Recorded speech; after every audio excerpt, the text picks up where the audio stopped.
Tapi bagi orang yang menolak yasinan, mautakum itu diartikan orang yang mendekati mati. Padahal mautakum bisa sebelum meninggal maupun sesudah meninggal. Maka berat sekali. Dua sholat yang sangat berat ini, jika kita lakukan dengan istiqomah, janji Rasulullah dakhalal jannah, maka masuklah surga dia. Assalamualaikum warahmatullahi wabarakatuh.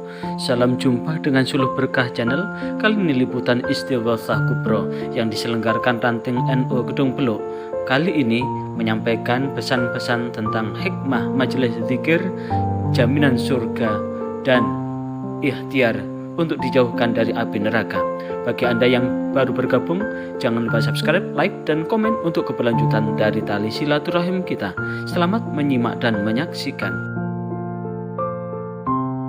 Serta seluruh jajaran hadirin yang berbahagia, alhamdulillah sampai detik ini kita dikasih nikmat sehat dan nikmat sempat, sehingga pada malam hari ini kita bisa menghadiri majelis zikir seperti ini. Dan Rasulullah SAW menghabarkan tentang kabar gembira bahwa Allah memiliki malaikat yang tugasnya keliling dunia, keliling permukaan bumi ini tempat kita berpijak untuk mencari majelis zikir seperti ini. Jika kemudian sudah ketemu majelis zikir, majelis ilmu, majelis Quran, maka malaikat duduk di samping kita dan malaikat senantiasa mendoakan buat kita semua. Bukan hanya berdoa, tapi membentangkan sayapnya, sekaligus sepanjang kita berada di majelis itu, apakah majelis zikir seperti ini, apakah majelis taklim yang disampaikan oleh Ketua Tanfidah tadi, apa majelis Al-Quran yang kita lakukan dari ahad ke ahad yang keliling itu adalah yang dicari malaikat. Dan kalau sudah ketemu seperti itu, maka malaikat ada di samping kita.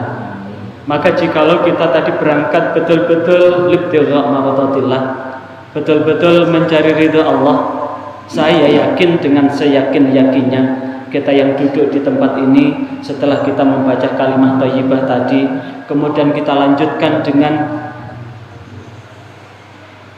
istighosah dan tahlil tadi, saya yakin dengan seyakin-yakinnya hati kita saat ini sangat ayem dan tentrem, adem, ayem. Kenapa?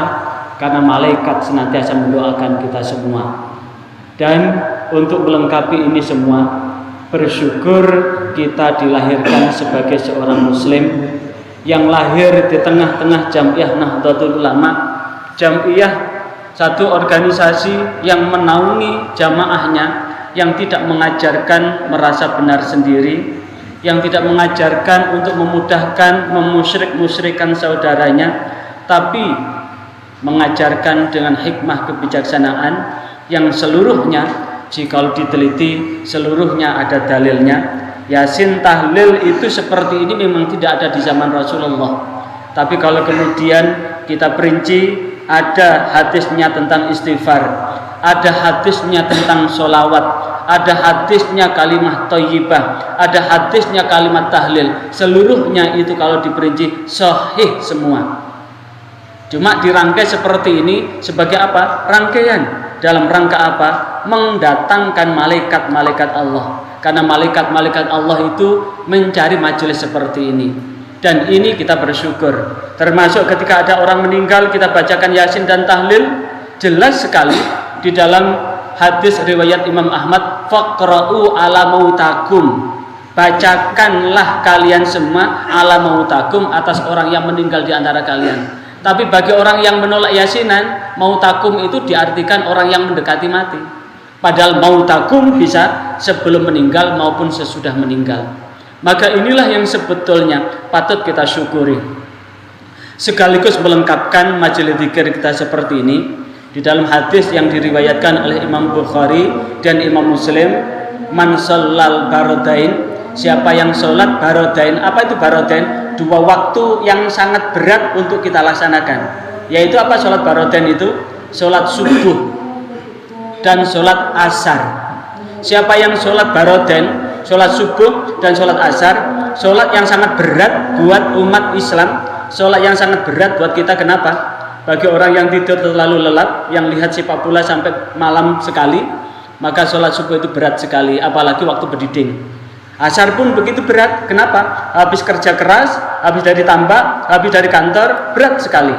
Dua sholat yang sangat berat ini, jika kita lakukan dengan istiqomah, janji Rasulullah, dakhalal jannah, maka masuklah surga dia. Artinya apa? Dalam ini pun dapat kita lakukan. Masjid langgar musola kita penuhkan dengan sholat. Dan jikalau sholat sendiri dengan sholat jamaah sangat beda. Kalau sholat sendiri itu ukurannya ya ukuran kita. Kita sendiri kalau sholat sendiri itu kadang-kadang khusyuk, kadang-kadang belayang, kadang-kadang mikir kemana-mana. Makanya kemudian Rasulullah memerintahkan untuk sholat jamaah. Bahkan saking pentingnya sholat jamaah, sendiri dengan jamaah banding 27 derajat. Dan kalau untungnya sholat jamaah, maka di antara jamaah itu ada yang khusyuk satu aja. Sekali lagi, kalau sholat jamaah di situ ada khusyuk satu saja, maka pahala disetarakan dengan orang yang khusyuk tadi. Yang tidak khusyuk pun akan dapat pahala khusyuk. Makanya untuk melengkapi itu, jikalau kita ingin melengkapi majelis zikir seperti ini, maka kita penuhkan dengan jamaah kita, terutama jamaah subuh sama asar. Kalau kemudian kita ingin dibebaskan dari api neraka, jamaah isya. Man sholal isya bil jamaah arba'ina lailah. Siapa yang sholat isya dengan jamaah 40 malam, falau baro'atan, maka baginya dibebaskan dalam dua hal. Yang pertama, baro'atu minan nifaq, dibebaskan dari kemunafikan. Kenapa? Sholat isya sangat panjang. Sampai berapa jam itu? Paling panjang itu dari sekarang sudah adzan tadi sampai besok jam 4 lebih seperempat. Berapa itu? Kalau kita kemudian tidak ngepeno, nanti aja bisa ketiduran, kemudian kita sampai isya, sehingga berat buat orang munafik sholat isya itu. Yang kedua, baro'atu minan nar, dibebaskan dari api neraka.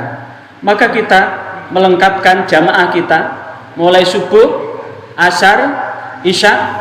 Maka di satu sisi memasukkan kita ke dalam surga, sisi yang lain akan mudah-mudahan dengan istiqomah kita ini kita akan dibebaskan dari api neraka. Karena sesungguhnya kita tidak tahu kita nanti meninggalnya dengan baik atau buruk, paling tidak kita ikhtiar usaha. Maka dengan usaha ini mudah-mudahan Allah membentangkan keridhaannya, maghfirahnya dan ampunannya buat kita semua, wabil khusus yang hadir pada kesempatan ini beserta keluarga dan anak turunnya. Kiranya ini yang dapat saya sampaikan. Wassalamualaikum warahmatullahi wabarakatuh.